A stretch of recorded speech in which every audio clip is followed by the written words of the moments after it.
Besemncane wonala waphela umntanami ngenxa yokuthanda imali.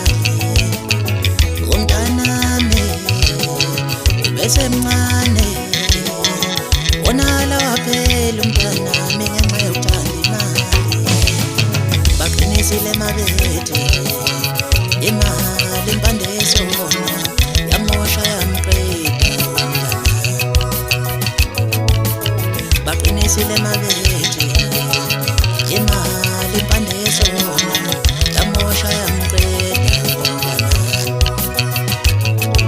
Indaba yaqala lana umntanami ubesebenza ebhenki wangena esilingweni sokweba imali bamxosha umntanami. Indaba yaqala lana umntanami ubesebenza ebhenki wangena esilingweni sokweba imali bamxosha umntanami.